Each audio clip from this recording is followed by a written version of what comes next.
Lu namanya hidup ya kan. Heeh. Kadang di atas, kadang di bawah ya ya kan. kadang di atas, kadang di kubangan. Kubangan lumpur. Depan dan, WC umum ya kan. Ya. Oke. Nah, gua pastikan sebenarnya lu bisa mandi full dengan hanya 5 gayung. Bahkan kalau lu lebih pintar lagi 4 aja cukup. Oke. Ya. Karena katanya pernah kejadian ada yang hilang semua. Satu grup. Iya. Katanya demikian. Iya. Tapi kalau emang Kalimantan gua ya harus hati-hati percaya banget sih. ya itu. Percaya nggak percaya harus percaya Ya, sebenarnya namanya kayak gitu.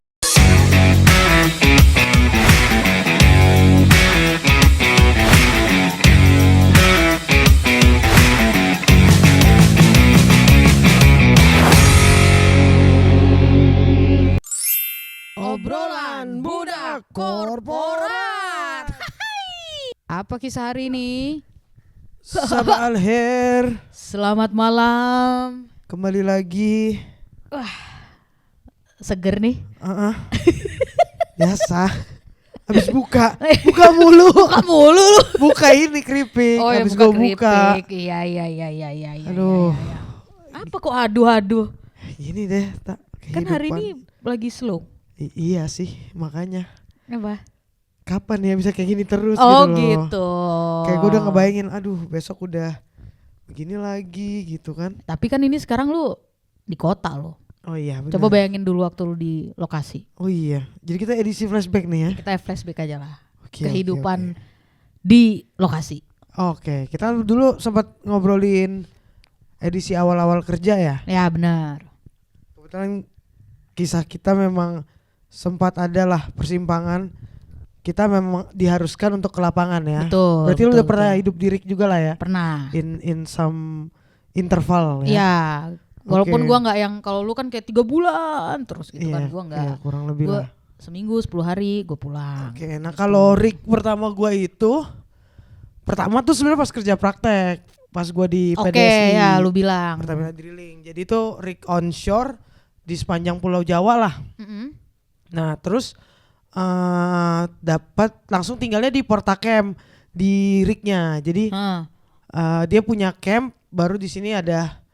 Kalau di sini kalau mungkin ini campnya gitu, soalnya Portakem tempat tinggal, terus lo jalan kayak 200 meter lah, nggak jauh. Oke. Nah itu dari Tapi pada saat itu kan lu cuman apa sih? Lu ngurusin waktu draw itu work cuma meneliti draw work lah. Oke. Cuma Terus? teliti. Jadi beberapa kali doang aja ke truk itu, ke mas truk gitulah. Nah baru abis itu gua kerik lagi pas kerja akhirnya di Haliburton kan, 2 tahunan abis itulah. Nah gue dikirimnya ke Duri.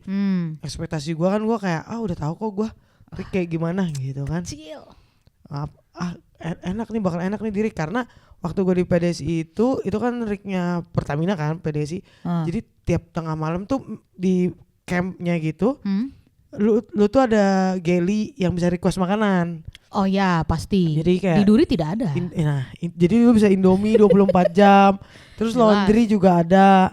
Jadi oh iya? ada. Oke. RIK onshore ini tiap ada campnya itu, dia laundry juga lu tinggal ngasih ke mamangnya, nanti dianterin lagi ke kamarnya.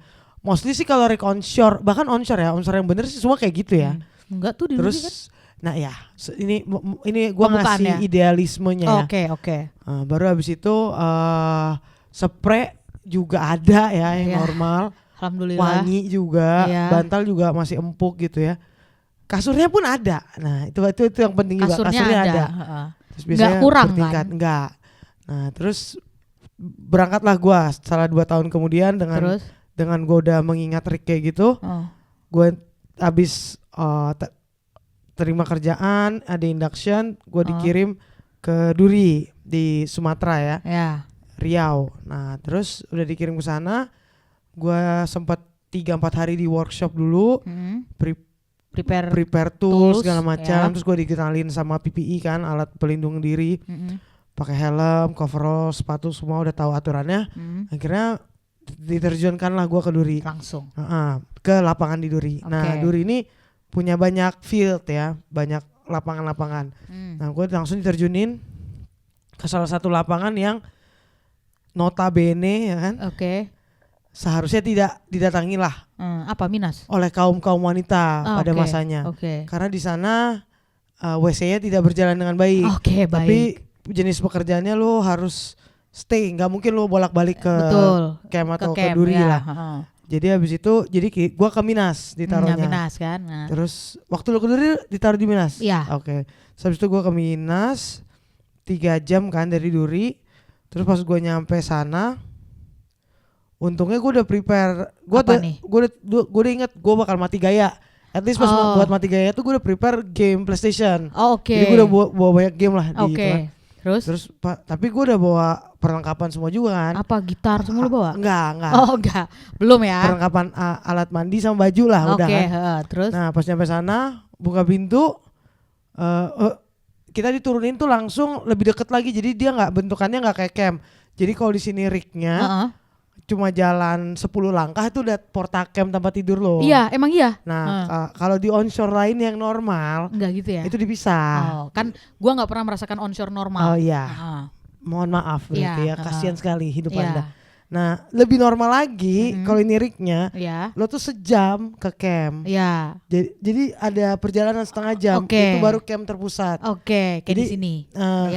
Jadi campnya nyampur sama rig-rig lain. Betul, biasanya pada masanya tuh Faiko, gue sempat kesana nggak ya? Faiko, Sarula, nah tuh kayak gitu tuh. Onshore yang normal. Jadi semua rig nanti ngumpul gitu, jadi punya banyak teman. Terus itu suka dibikin kayak gym ala-ala lah. Dapat pacar. Ya bisa jadi. Nah baru abis itu di Minas ini nggak seperti itu ya kan? Ini rignya jadi jalan 10 langkah. Rignya kan di bawahnya genset langsung ya. Jadi jalan 10 langkah. Buka pintu yang nggak bisa dikunci, nggak bisa ditutup juga. Porta camp lu. Iya, masuk lah gitu kan. Udah masuk, tuh gue lihat senior gue. Unit sebelah porta camp udah langsung. Iya, langsung.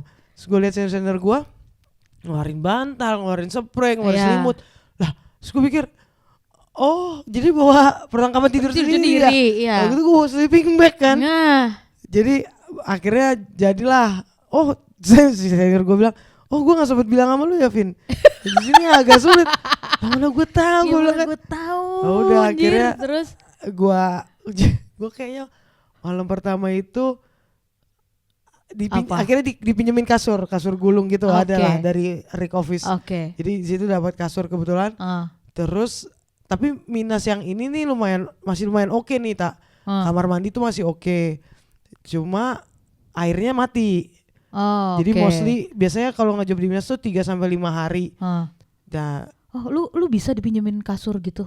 Ada, biasanya tuh dari misalnya orang beat. Misalnya jadinya beatnya pakai beat. Waktu itu gue nggak ada opsi gitu. Oh nggak ada ya, jadi lu tidur meja. Iya gue jadi datang. Terus gue inget banget siapa ya waktu itu MWD topi hijau juga. Terus kayak kasurnya kurang. Iya. Terus kayak siapa yang topi hijau? Gue sama dia. Oh kamu tidur di bawah. Jadi gue gak tidur di kasur. Di lantai? Iya. Oh baik. Dan abis itu gue ke unit juga. Oh iya, kalau gue sih lebih prefer tidur di unit. Gue pindah ke unit, akhirnya gue tidurnya di unit. Iya memang. Tapi gitu. ya. Jadi kok gue baru tahu nih ada opsi bisa minjem. Bisa, ya lo harus cari tahu kru mana yang mau pulang. Dan pada saat itu kan gue juga anak baru dari Kalimantan, langsung dicemplungin kayak ketambahan manusia kan orang kadang bete ya gitu. Cuma memang waktu itu yang minjemin juga si senior gue. Nah terus? Cuma itu tergantung ya itu biasanya drill beat sih. Orang drill beat gak selalu dia yang datang, makanya kita kayak cari tahu dia bakal datang apa enggak ya gitu-gitulah. Terus? Nah kalau air mati, kalau di Minas kan harus 5 hari. Ternyata setelah udah spray semua dikeluarin, senior gue nih ngeluarin tisu basah. Oh wow, oke. 7 kotakan. Mau ngapain ini gue pikir kan. Terus? Ini mau dilap semua gue pikir kan. Lah enggak, ini buat mandi kata dia. Buat mandi bang, gue bilang. Iya sini air suka mati. Ya lu gak bilang juga, gue bilang. Ya udah tapi irit-irit ya kata dia. Pokoknya yang prioritas aja yang dilap. Iya bener. Baik.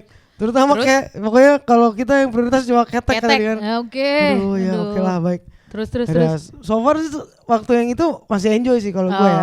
Karena senior-seniornya yang pas bareng gue itu lucu-lucu banget. Oke. Didinya kayak gue dapet Bang Joner kayaknya yang pas awal-awal itu. Oke. Nah yang lucu AC ini juga suka mati nyala kan. Oke. Suatu kali setelah berapa kali gue ke ini, gue nge-refer aja karena waktu itu ada Bang Joner kan. Berapa kali AC-nya baru. di unit ini, di Portakem ini. Portakem selalu ini kan. Terus kan gue selalu minus terus tuh, hampir 2 tahun gue di minus terus. Malah kadang-kadang kita datang belum nyala listriknya. Iya, betul. Nah kali ini pas udah nyampe kita bisa nyalain listrik, kita langsung tahu, wah AC-nya baru, barang baru nih gitu kan. Terus gue tidur atas rebutan kan. Terus akhirnya tentulah yang dapat singgah sana Didi ya kan. Pasti dong. AC baru. Terus nyala kan, wah dingin banget. Wah, jangan pernah dimatiin ya. Nanti kalau dimatiin ntar rusak kan. Jangan pernah. Oke. Udah gak pernah dimatiin. Nyala. Tidur lah Bang Joner di atas kan. Pagi-pagi. Tolongin aku. Ini mataku gak bisa aku buka sebelah. Badannya mati sebelah. Sumpah aku. Kedinginan. Iya. Karena AC-nya tuh langsung di badan ini ya. Dan karena itulah serakah. Kan? Bang, masalahnya kita semua kita semua juga yaudah nggak apa-apa Bang di atas, tapi jangan pernah matiin AC-nya Bang ya. Kalau mati pasti kita rusak nih. Ini jarang-jarang nih AC bisa dingin. Terus mati dia. Serius? Dia sampai aku kayak stroke. Masuk angin itu padahal. Terus habis itu gimana? Di tuh kayak enggak Bang itu gak stroke gitu Bang. Coba gerakan kumis Bang. Aduh lucu banget. Bukan ngakak. Coba akhirnya setelah gimana. Akhirnya kayaknya tetap gak kita matiin deh AC. Kayak bodo amat. Gimana caranya. Kita geser-geser akhirnya gitu lagi. Terus. Coba gitulah. Pokoknya intinya komponen-komponen di dalam Portakem itu ya. Itu harus kayak ditata sedemikian rupa. Supaya nextnya tuh masih begitu lagi lah. Betul. Nah baru paling yang paling ribet lagi adalah akhirnya kalau air mati, biasanya gue pasti ke toilet di company man. Oke. Karena gue inget banget kalau nggak salah waktu tuh setupnya tuh kayak kotak gini loh, ya kan? Ini rig, Portakem, unit, kantor company man, WC gitu. Betul. Gue inget banget. Hari waktu gue di sana itu hujan. Hujan, becek dong. Lumpur dong, ya kan. Terus malam nih udah tengah malam. Gue sama Didi di unit di atas. Gue mau BRK. Oke. Gue harus nomor 2 berjalan ke kamar mandi. WC umum nih. WC umum. Lo memutuskan ke WC umum, kenapa nggak di Portakem kita sendiri atau di company man? Nah, gue nggak tahu pada saat itu gue kerasukan apa. Yang jelas gue berjalan ke WC umum. Ya, dari semua tempat. Gue cross gitu ke WC umum. Baiklah. Karena habis hujan, becek. Jangan bilang lo kepleset. Bukan, tapi aku terjebak di situ. Betul. Kakiku tidak bisa keluar. Di lubangan ini ya. Betul. Sehingga waktu keluar, kakiku keluar, sepatuku ketinggalan. Betul sekali. Tertinggal. Itu kayak ya Allah gini ya ternyata gitu. Mencari sesuatu, cari uang, ya. Kayak aku nih udah kebelet loh. Kenapa sih masih dihalang-halangin gitu kan? Betul sekali. Kayak udah ditinggal depan nih gitu. Itu pengalaman di Duri yang nggak terlupakan juga sih. Kayak terjebak di situ. Ya itu udah sepatu doang. Welcome itulah. Iya, dan juga nggak ada yang kayak ngasih tahu kalau kalau di sini tuh ya mungkin sebenarnya nggak perlu dikasih tahu ya, itu kayaknya common knowledge ya kalau becek kamu bisa terjebak gitu kan, tapi kan enggak, kadang emang lumpurnya tuh kayak lumpur hisap memang. Nah gitu loh, nggak ada pun yang ngasih tahu ke aku. Karena kadang lu pikir kayaknya dia cuma tingginya cuma segini deh, lu bayang-bayangan ternyata dalam nggak dipasang Durabase sama company man kita yang pintar itu. Iya kan? Akhirnya jemblep lah. Nah, masuklah kaki itu. Memang yang paling sering juga. Yang paling annoying banget soal lumpur ini adalah ketika unit lo tuh gokil. Di belakang unit itu. Gua masih ada fotonya sih Vin kayaknya, foto dan video. Nah, di unit kita kan kita harus nyalain kabel power. Somehow gue juga ngerti kenapa layoutnya kayak gitu. Di beberapa di daerah nyebutnya DSF. Jadi WC umumnya itu taruh di belakang unit kita lah. Oke. Terus entah gimana ya. Namanya WC umum, tapi nggak disedot lah isinya ya kan. Iya. Jadi bersatulah dia sama lumpur-lumpur semua itu. Sampai berubah warnanya juga. Iya. Warna hijau metalik ya. Berubah dia jadi radioaktif kan. Terus anjir dari mana lagi nih kan. Nah terus ada satu job kita nyebutnya elektromagnetik kan. Jadi kita harus melibatkan banyak gulung kabel pasti. Aduh namanya hidup ya kan. Kadang di atas kadang di bawah ya kan? Kadang di atas kadang di kubangan lumpur depan WC umum ya kan. Ya. Tuh kabel harus digulung gini-gini kan, aduh. Pasti. Kadang sambil gulung kabel tuh kayak sama beberapa senior gue kayak ada momen-momen gue sambil teriak-teriak kan kayak hanya bangke gini-gini kan. Ada yang kayak ya Allah gitu-gitu kan baca-baca doa. Karena gue waktu gulung kabel gue nggak merasakan ada di antara kubangan itu. Kondisinya aku tuh normal gue ditugasinnya ya. Di tengah sana ya. Iya betul. Terus. Aduh, terus kalau berbicara WC ya kan. Ada lagi tuh biasanya WC umum tuh sebenarnya tempat yang paling laknat lah ya untuk dikunjungi ya. Betul. Jadi karena itu by the way yang belum gue sebutin itu pada saat itu gue bawa tisu basah. Karena air nggak ada. Betul. Kan tempatnya sama. Betul sekali. Nah sekalinya pun ada air, nggak ada centong, jadi ada kerannya nih. Iya benar.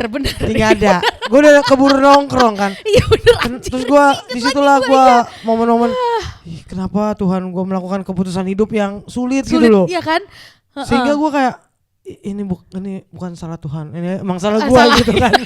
Gue nggak bisa nyalain Tuhan gitu kan. Kita udah tanda tangan kontrak kerja ini gitu kan. Terus kayak aduh, terus kayak ya itu karena biasanya nggak ada pilihan, mau nggak mau gue harus pakai WC. Karena kalau di DSF, company man-nya pun juga nggak punya WC. Jadi either WC umum atau lu harus ke unit. Enggak, kalau buat ke WC tuh lu harus ke gerbang utama, which is mungkin sejaman lah. Nah kalau udah jam malam, tengah malam, nggak ada opsi karena mobil nggak bisa, night journey udah nggak bisa. Jadi makanya di Rick ini juga gue mengatur pola makan segala macam ya, supaya tengah malam tuh jangan buang air kecil. Buang air kecil tuh pagi pas ada mobil gue bisa nebeng sana. Di situ gue itu lesson learned lah. Kayaknya mungkin ini sekali mungkin bisa dihitung jari lah gue ke WC umum tuh bener-bener kalau udah urgent. Iya udah life or death lah. Iya di ujung tanduk lah ya. Jadi di sini gue udah terpaksa banget. Terus tapi pas masuk tuh gue tes dulu, akhirnya nyala nggak nih? Nyala. Nyala. Udah langsung masuk gue kan. Pas udah selesai gini, kagak ada centong. Iya kan akhirnya nyala ya. Terus gimana ngambilnya? Aduh. Kira opsi terakhir sudah. Kayak helm. Iya lagi. Cuma itu opsinya. Iya betul. Aduh. Iya bener. Di situ gue cuma bisa menangis. Habis itu dipakai lagi di kepala itu helm. Iya, lap-lap dikit lah. Iya, pakai coverall. Itu. Ya udah, terus akhirnya balik lagi lah. Itu. Nah, gue sama makanannya coy kalau di Duri itu. Ya kan gue anak Balikpapan nih. Iya. Gue nggak bisa makan Padang setiap saat kan. Oh iya. Begitu gue nyampe sana, Padang lagi, Padang terus ya kan. Ada menu yang paling gue benci. Mulai dari gue seneng sampai kayak, Bang, bisa nggak ini jangan ayam kolesterol lagi Bang? Aku kolesterol loh 3 hari di sini. Betul. Makanya ini lagi. Tapi sebenarnya itu ngebantu diet banget loh, Tak. Terus gue ditanya, ya udah mau apa? Sempat ada pertanyaan ada itu. Terus kayak, emang ada apa Bang? Kayaknya sate ada. Oke sate Padang. Betul guys. Sekali teman-teman. Tapi itu udah kemewahan terhakiki tuh, Tak. Bisa dapat sate Padang. Iya. Gue sempet sekali tuh dapat sate Padang. Itu udah mantep banget. Dapat sekali tuh dapat gue sate Padang. Ini gue bukan bermaksud mengecilkan ya atau menampar orang-orang Padang di luar sana. Tapi ini ada satu menu Padang. Apa? Kayaknya tapi memang cuma di restoran-restoran Padang di sana yang ada. Oji. Cuma di restoran Padang Oji nih adanya. Jadi gue buka lah, gue kira file ikan kan, kuning kan digulai, gulai kuning. Tapi bentuknya mulus. Nah, apa ini file dada ayam? Nggak mungkin. Gak suka orang Padang beli filenya doang kan. Gue pikir ikan kali ini ya, ikan tuna kali ya. Cumi. Bisa jadi apa, cumi nih agak gede gitu kan, dia polos gini. Tapi warna kuah kuning kan. Gue makan lah kan.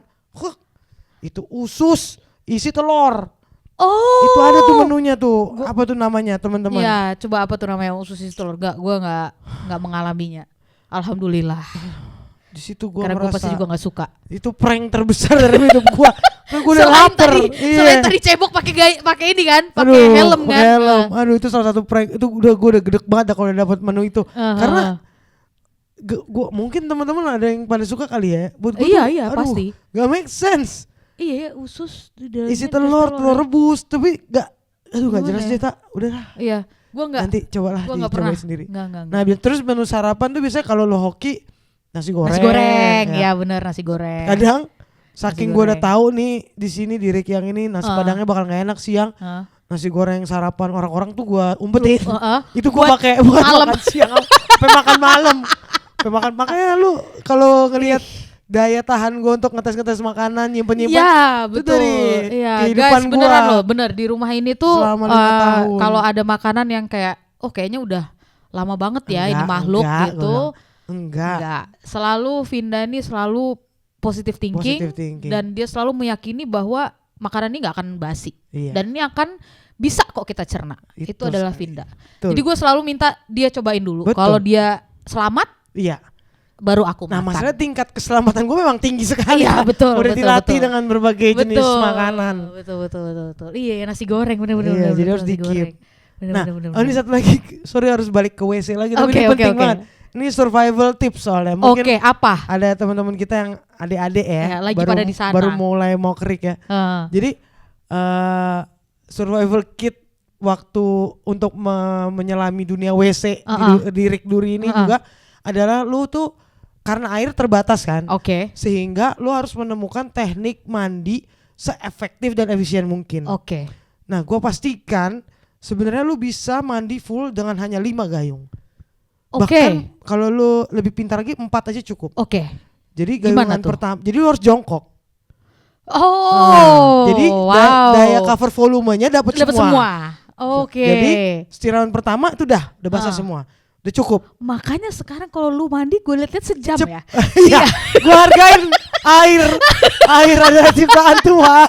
Gue lihat lama juga nih anak kalau mandi ya. Di sebelah sini 30 menit. Pusing sebelah kanan, sebelah kiri. Sekarang gue menghargai air. Jadi caranya jongkok ya? Jongkok, siraman pertama udah. Habis terus itu, sabun gak boleh banyak dong? Iya juga, irit-irit aja. Nah sekalian langsung semua kan, sabunan semua udah. Terus? Habis itu siram sekali. Udah kan, udah gayung kedua kan? Udah. Nah pas siram sekali yang itu, lu luruhkan dulu semua sabun-sabunnya. Peres. Baru lagi bilas. Bilas yang lagi. Ini di sela-sela. Jadi sela ketek, sela leher gitu kan. Pastikan ya. Ini udah. Oke, 4 udah bersih. Selesai. Handukan. Wih gokil ya. Iya. Makanya pas nanti kita keluar kamar mandi, awas lu ya lebih dari 5 gayung gitu. Gitu ya. Jadi semua udah harus punya tips, harus punya strategi itu. Kalau sampai ada itu kita buang bajunya. Kalau sampai lama dan ngabisin air. Iya, pokoknya kalau kita hitung udah 3 nih. Kok gak keluar? Giur lagi. Iya. Kita kedur. Gitu jangan macam-macam lu ya. Macam-macam lu ya. Ini berhubung lu udah ngebahas WC. Oh iya, masih ya. Iya. Alangkah baiknya kalau kuhabiskan saja cerita per WC-an ini. Oh iya. Baik. Ada yang mana lagi nih? Jadi kalau tadi tuh pengalaman buruk di Duri kan. Iya, betul. Ini di offshore. Oke. Ya. Di offshore gimana tuh? Sama, pada saat itu juga aku kebelet. Aku lupa ini di Raniworo apa di Hakuryu, tapi yang jelas Raniworo pasti. Jalan dari unit ke kamar tuh jauh. Oke. Jadi gue udah nggak mungkin ke kamar. Oke. Harus gue pakai WC umum. Ya kan WC nggak ada WC laki-laki dan perempuan kan? Nggak ada. Kalau di offshore surprisingly gue WC umum kagak ada, Vin. Nggak ada, Vin. Raniworo dia punya WC umum tapi untuk cowok. Ya, jadi gitu. bukan Raniworo kayaknya. Ya itu. Dia bilik-bilik soalnya. Jadi lu masuk ke dalam terus dia bilik-bilik. Iya betul. Berarti ini Raniworo. Aku masuk di situ. Ya, udah. Bagus. Waktu aku masuk tidak ada siapa-siapa. Oh ya, jadi lu pikir bear in mind ini tidak ada siapa-siapa, Jadi lu pikir ini WC umum banget ya? Banget. Gua masuk ke salah satu bilik, gua melakukan lah yang harus gua lakukan. Iya betul. Begitu gua keluar, wah ini salah satu memori yang akan gue lupakan sebenarnya. Tapi waktu gua keluar, kayak di sinetron gitu loh. Gue buka pintu, ada sesosok lelaki. Baru mau mandi. Dia kayaknya dia udah selesai mandi. Udah selesai ya. Tapi dia cuma pakai sempak segitiga. Astagfirullahaladzim. Yang warnanya tuh nggak putih, Vinda, yang kayak udah kuning-kuning coklat. Terus dia kaget lihat gue juga kaget lihat dia. Jadi teriak kalian. Terus kita sepersekian detik tuh kayak kita cuma diem. Terus kayak udah gue ngeloyor keluar. Langsung ya. Dan dia juga ngeloyor kayak gitu. Dia balik masuk ke si bilik itu, gue ngeluar keluar kayak ini gue lupakan. Itulah. Hilang dari memori ini, hilang kehidupan gitu. Ini memang berat sekali karena kan memang mau gimana Bu, nggak mungkin kalau gue harus lari ke atas ke kamar udah keluar barang itu. Iya. Jadi gue satu-satunya yang bisa gue lakukan adalah turun dari unit dan langsung ke WC. Memang. Tapi di situ memang kita dilatih untuk mengenal diri kita. Betul. Kayak kalau lu tahu lu bakal beser, mungkin sebelumnya lu jangan makan ini atau minum ini. Tapi kan kalau di offshore susah. Makanya lu harus kalkulasi. Makanya kehidupan diri ini memang baik sekali ya untuk di offshore kehidupan masa depan. Ini kita udah ngomongin per-WC-an. Oke. Sekarang kita ngomongin pola makan deh di lokasi. Karena pengalaman gue kan di offshore, dan di offshore di offshore mah enak banget. Kalau tadi segelintir doang tuh pengalaman gue di onshore tadi kan, yang perkara nasi padang sama yang nasi goreng. Nah pas gue di offshore itu terakhir kan gue di BP ya, Ensco. Nah itu lumayan mengalir terus juga makanan. Di Gili kan. Sehari dua hari, seminggu 2 minggu pertama sih, karena gue bergerak dari onshore yang mayoritas di Duri, ditaruh di situ kan jadi surga ya. Iya benar. Apalagi bisa request es krim tiap saat segala macam. Cuma ya itulah, harus kembali ke mengenal diri memang. Iya sih. Kalau nggak nonstop. Masalahnya Indomie 24 jam ya kan. Gokil, lu tinggal datang aja lo ke Gili makan. Dan gue pernah ada masa gue ditaruh di shift yang separuh-separuh biar gue bisa ikut sama Didi A sama Didi B. Oke, jadi lu dapat makan siang dan makan malam, tengah malam ya kan? Semua. Bagus. Semua snack dapat ya. Sebelum pergi ke masuk unit, makan dulu, ya kan? Snack. Setelah snack makan siang misalnya. Habis makan siang snack sore. Oke. Habis itu sangat teratur ya? Oh, teratur sekali. Tiap 3 jam pasti makan ya? Makan malam, habis makan malam, snack malam lagi, ya gitu terus. Memang gitu terus. Sangat teratur. Sangat teratur. Gua akhirnya setelah 2 tahun, pokoknya 2015 tuh gue berat badan terberat lah 88 apa 90 lah gue. Terus habis itu baru gue diet. Dan gue udah akhirnya setelah beberapa kali gue keprank mulu sama usus telur itu, terus gue kayak nggak, ini udah cukup. Cukup Vinda. Kalau lu jatuh berulang-ulang kali, ini adalah pertanda lu yang bodoh. Gitu kan. Betul. Akhirnya gue kayak membatasi diri, terus akhirnya gue udah nggak mau lagi makan. Akhirnya gue cuma makan nasi goreng itu doang pagi. Oke. Biasanya terus habis itu gue kayak nggak makan siang, nggak makan malam, jadi kayak otomatis kayak intermittent fasting juga. Ya. Jadi sama gue diri emang gue jadi gak selera makan sih. Oke. Lumayan lah ya diet. Cuma jadi banyak ngopi karena kan warung suka ngikut. Nah ceritain dong, soalnya di onshore gue gak ngalamin warung ngikut itu. Coba ceritain, teman-teman juga pasti banyak yang gak tahu. Kalau di onshore di Duri hampir semua ya, mau di DSF, Petapahan, Minas, Bangko, itu pasti ada. Di Faiko ada gak? Oh lu gak ke Faiko ya? Gue gak ke Faiko. Okay. Tapi kayaknya ada juga deh. Harusnya ya. Kayaknya ya. Harusnya. Nah kalau di Duri itu di Sarula aja ada kok, di atas itu di gunung. Jadi kita selalu ada vendor yang open tender. Ternyata company ini Rick Superintendent dia open tender. Karena warung itu supply listriknya dari Rick. Oh gitu. Jadi mereka tuh bayar upeti ke Rick. Jadi ada open tendernya juga warung mana nih. Akhirnya jadi warung ini terikat kontrak sama Ricknya. Iya. Jadi kalau Ricknya pindah pula warung nih. Iya. Nah setahu gue tapi ada talaknya deh. Misalnya kalau di daerah mana ini udah premannya mana gitu. Jadi dia udah gak boleh ngikut lagi.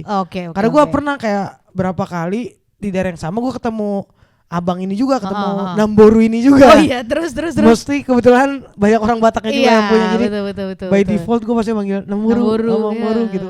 Langsung gue diguruin biasa kalau duduk di warung. Kamu orang dari mana, tahu nggak?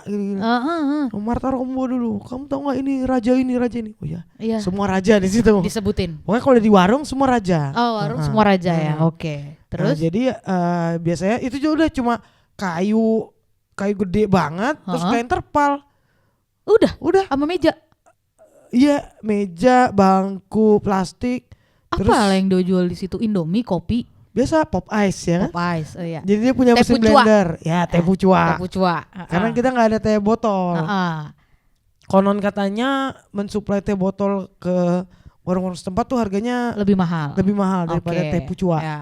Jadi teh pucua harum tuh selalu ada. Pucua satu gitu ya. Iya, gitu ya. Kalau kru udah duduk kan. Iya. Terus gitu kan. Udah.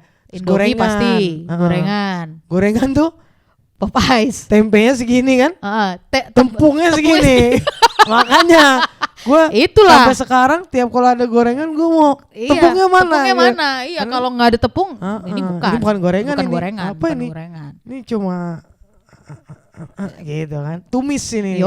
Terus? Nah udah, jadi kalau budaya makan salah satunya itu rusaknya karena ada warung. Iya. Biasanya kalau tengah malam anak-anak pada suka pop mie. Nongkrong. Pop mie juga mereka stok banyak. Terus ada sistem utang piutang nggak? Ada banyak juga. Jadi gimana tuh? Yang sangat sulit, jangan pernah. Ini juga tips juga nih. Jangan pernah bilang ke orang warung itu kayak biasa ya dicatat. Nah, jangan ngomong kayak gitu. Karena ada kru nanti baca namamu ya kan? Oh namanya Mamat gitu kan. Kayak biasa ya, catat di Mamat katanya. Abangnya. Pas balik. Gitu ya. Oh ya udahlah gitu. Ini sama kejadian kayak catat Pak Victor ya. Itu ya. Itu memang. Ternyata trik ini dari pakai mendunia. Mendunia ya. Gak cuman Kenny aja yang pakai trik itu. Betul. Ya kan? Di lokasi hati-hati kalau tempat tinggalnya dekat warteg setempat ya. Jadi jangan sekali-kali ya. Pernah gak lu kejadian kayak gitu? Enggak, gue selalu harus langsung bayar. Oh ya. Makanya itu udah ya? Karena gue udah denger dari dengar cerita abang-abang itu. Di depan mata gue, abang-abang ini dia ituin abang gue yang itu. Ya udahlah gitu. Lu ngikut juga abis itu? Iya. Iya sama abang itu juga. Sama abang itu juga gitu. Biasanya di warung ya udah sama main gaplek lah paling sering. Pasti. Gitaran. Iya, nah lucunya nggak ada yang bawa gitar, jarang banget loh. Lu kan bawa gitar ke Duri. Iya, tapi kan di lokasi gua. Ya? Iya benar. Ya, gue nggak mau minjemin ke orang. Betul. Haram. Yes. Kebetulan gitar saya customize, jadi bisa pakai headset. Oh iya. Langsung. Gitu. Ya gitu. Kalau tadi tuh warung, pergelian juga udah. Lu ada lagi nggak cerita-cerita yang lu inget makan di Geli? Oh nggak, sama kalau di Geli, gue inget kalau di offshore tuh kan beda kan, dibedain mejanya tuh company man sama bule-bule. Oh gitu ya? Iya. Iya tuh, ada tuh meja sendiri. Soalnya pas gue dateng udah sorong, udah dikit bulenya tak. Oh ya? Di pipi dikit banget, cuma satu company man-nya doang. Oh oke. Tapi ya enaknya gitu. PHM juga udah free flow aja, lu mau makan beneran semuanya ya? Iya, walaupun nggak jamnya makan udah turun aja. Minta aja Indomie atau apa. Udah pasti. Gue paling apa lagi ya? Kalau di Duri sih paling sering tuh pasti kasih preman. Tuh gue ngalamin tuh. Premannya preman setempat. Kalau minta kerjaan. Kalau versi standar dia nyetop di tengah jalan kan. Hah? Iya. Nyetop mobil? Iya. Pas kita jalan gitu, langsung gitu ya kan pakai motor. Ada dalam hati gue kan. Bang, aku pura-pura tidur ya, aku bilang gitu kan terus drivernya kan. Nanti mereka debat. Terus? Intinya kalau nggak minta duit, minta pekerjaan kan. Miskom aja, padahal keluarganya tuh udah dikasih, cuma dia kayak enggak, kemarin tuh dari Sementing tuh aku tahu gitu abang bukan Sementing. Tahu dari mana abang ini ya gitu.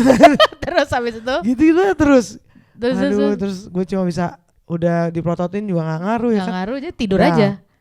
Nah hingga ke skala sulitnya adalah kalau dia udah masuk ke mana? Ke daerah lokasi, kerja. Nah, ada yang pernah gitu? Pertama ada yang di warung-warung. Oke. Mangkal-mangkal situ. Anjir. Jadi tiap kita mau beli pop mie, ada dia nggak gitu. Jadi gara-gara males ya. Kalau nggak ada dia, kalau nggak ada baru gibrit. Pas kelihatan ada dia balik lagi.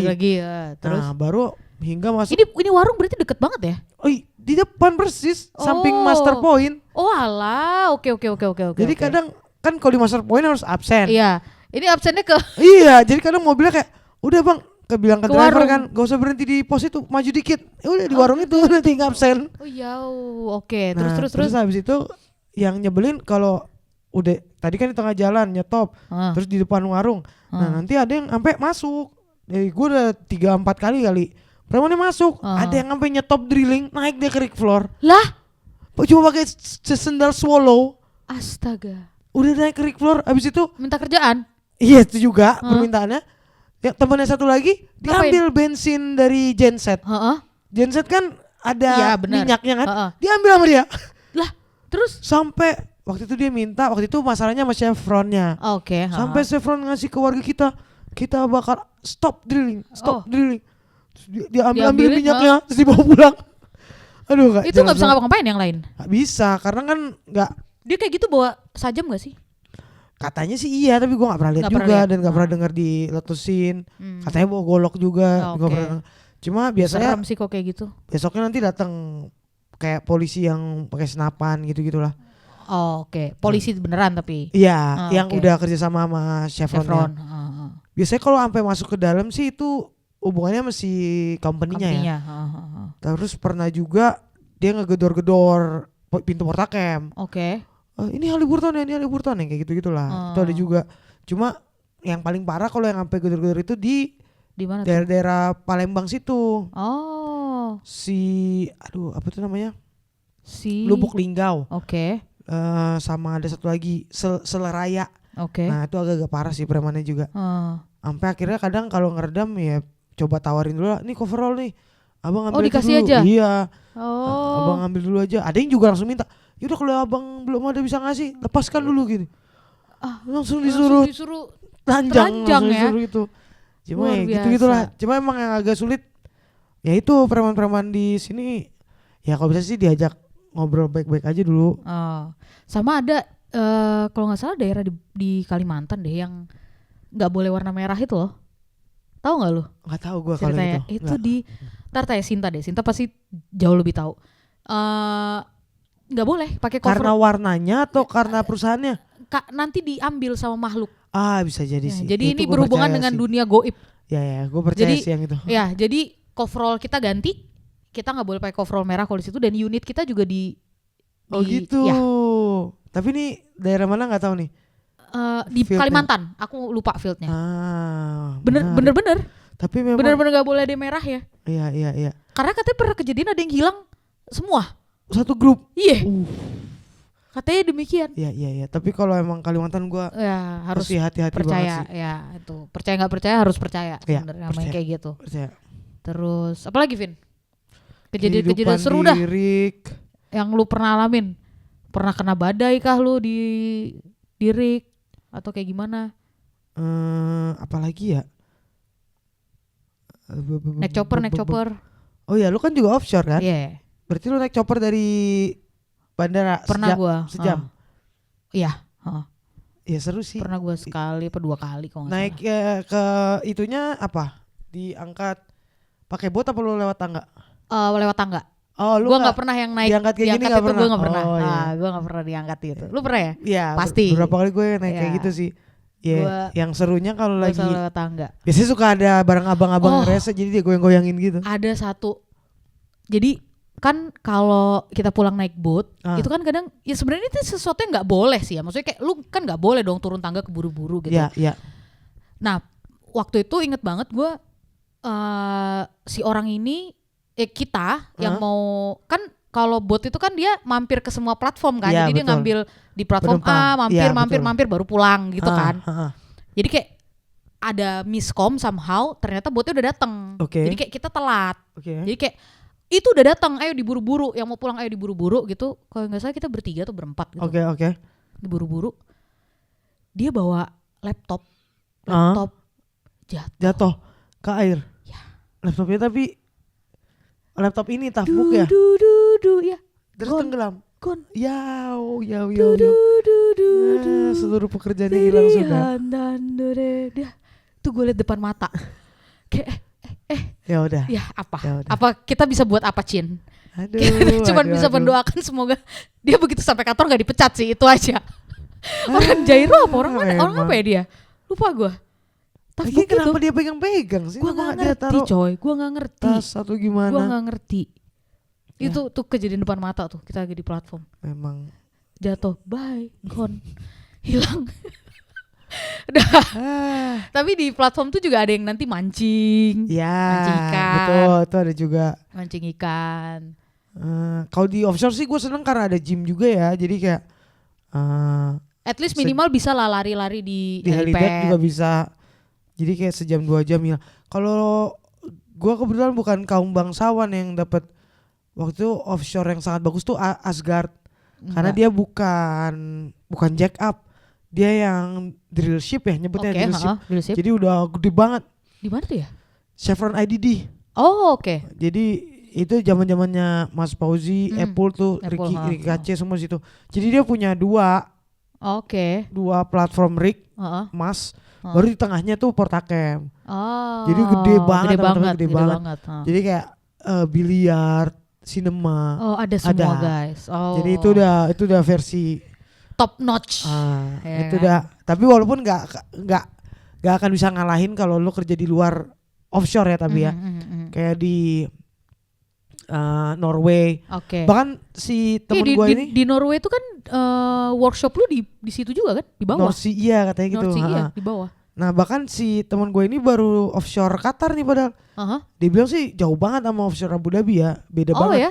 Offshore Qatar tuh kayak makannya tiap hari sushi tak? Sushi. Gokil. Gak masuk akal. Waktu itu sempat ada Hakuryu, tapi ada 11 apa? Ada nomornya kan? Iya, ini baru-baru. Iya, Hakuryu tuh bukan sushi, sukanya seafood, lobster gitu-gitu tiap weekend ada. Jadi ya itu kalau yang beruntung dapat offshore. Ya kalau dapat offshore ya kayak liburan di Pesiar lah. Pesiar. Vin. Ya gitu. Cuma ya saya sangat beruntung menghabiskan waktu banyak di onshore. Yang paling bahagia tuh kalau dapat onshore di mana? Utara nih. Gue dapet di Sarula. Oh Sarula, oke. Ini berarti geothermal ya? Deket Tarutung, ya. Geothermal. Duren. Aduh, nggak relate. Kan gua nggak. 1 biji duren tak? Kan gua nggak suka. Kira-kira berapa lo mau hargain 1 biji duren? 1 biji duren? Segini. 50.000. 2.000 saja. Hah? 2.000 saja. 2.000 rupiah 1 biji. Mabok duren. Wah, itu definisi mabok, benar-benar mabok. Jadi orang sekali beli 1 goni. Bang 1 goni ya? Iya. 1 goni lu cuma ngabisin 20.000. Gokil. Segini suka. Udah taruh di depan. Dan itu 1 orang yang beli. Iya, 1 orang 1 goni. Taruh depan Portacam. Jadi tiap malam udah makan. Wah, gokil lah. Itu kalau yang Sarula tuh benar-benar itu kayak liburan sih. Iya ya. Makanan tapi karena jajanan-jajanannya. Oke. Tapi jobnya lebih santai atau enggak? Geothermal iya sih. Nah, gue cuma kebagian Sarula waktu geothermal. Teman-teman yang lain tuh wah hidupnya lebih enak lagi. Iya. Kalau yang dan harus pakai yang di daerah yang jauh lebih dingin juga. Ya, benar, jadi benar-benar kerasa liburan banget lah. Ya, dingin. Benar-benar pakai jaket gitu kan. Winter yang gitu-gitu lah. Gokil. Either gunung yang dekat gunung dingin atau beberapa teman gue dapat gunungnya yang di pantai Ambon. Oh ya? Iya. Oh. Bali juga PLN kayak baru buka juga waktu itu geothermal. Bukan Bali, NTT itulah. Jadi kayak enak dong. Emang geothermal nih bagus, kita dukung lah renewable energy. Gitu ya, teman-teman. Gimana? Iya. Gitu ya. Oke lah kalau gitu. Begitu kayaknya overall kenangan kita di lokasi ya. Di Rik ya. Menarik kan ternyata pengalaman-pengalaman ini. Ternyata setelah introspeksi memang banyak membangun karakter saya ya. Iya. Sebagai karakter saya juga. Walaupun saya nggak banyak menghabiskan waktu, tapi ya. Tapi yang paling ini kemampuannya adalah yang ke bawah sampai sekarang. Apa? Gue bisa tidur di mana aja. Gue juga. Di waktu kapanpun. Iya. Karena kayak bisa adjust saja. Kalau waktunya ada kesempatan tidur. Waktu dan keramaian apapun gak akan ngaruh. Karena kita udah terbiasa tidur di samping genset. Jadi samping genset, samping apa tuh AC yang bunyi kalau di unit, betul. ya kan? Kalau nggak bunyi dia netes airnya gitu. Jadi kayak selalu itulah. Ya. Sama ini satu lagi yang belum sebutin, fakir sinyal kan? Oh iya betul. Kita jadi harus cari handphone kita taruh di pintu atau jendela, kita tempel. Betul sekali. Dan yang anehnya tuh kadang masa bisa sih di jendela yang sama yang satu dapat, satu enggak. Itu dia makanya. Aneh banget. Tapi itu terjadi. Tergantung rezeki memang. Betul banget. Kadang ada kan? Yang naruh harus jadi kita taruh di kotak pelican case gitu. Terus HP-nya kan. Jadi kadang modem juga nggak kuat. Jadi kadang sinyal antar HP lebih kuat daripada modem. Oh gitu. Kadang ya. Dan gue gak ngerti teorinya gimana. Akhirnya kita masukin ke kotak itu HP siapa yang bagus sinyal, yang pinter, yang bagus nangkap sinyal. Terus kita masukin kotak, terus kita taruh di atas unit. Baru kita lakban. Jadi HP di situ terus. Wow. Jadi yang lain bisa dapat tethering. Oh gitu ya, gokil ya. Jadi nanti skala tertinggi HP-nya kita taruh di atas floor. Di rig floor kita taruh. Pernah. Kita taruh situ, kita lakban situ, baru kita ke bawah. Udah dapat. Hebat. Jadi emang aku ngalamin tuh, aku cuma ngalamin handphone ditaruh di jendela, taruh di pintu, ya kan, itulah yang aku alami. Begitulah. Edisi flashback kali ini. Flashback masa-masa indah di lokasi. Betul. Ya kan. Yang takkan terlupakan. Yang tidak akan pernah terlupakan tuh, yang bener yang lu bilang tadi, membentuk karakter kita juga. Semoga teman-teman dalam perjuangannya mengingat masa depan lebih baik daripada ya. Iya, jadi kalau sekarang lagi di sana jalani saja. Iya. Semoga tips and trik saya bisa dipakai. Berguna dan bermanfaat. Mana-mana bawa tisu basah. Itulah, mandi juga sambil jongkok. Betul. 4 kali gayung. Cukup. Cintailah alammu dan produk-produk Indonesia. Oke. Bye. Sampai ketemu di Mamak. Ciao. Obrolan budak korporat. Apa kisah hari ini?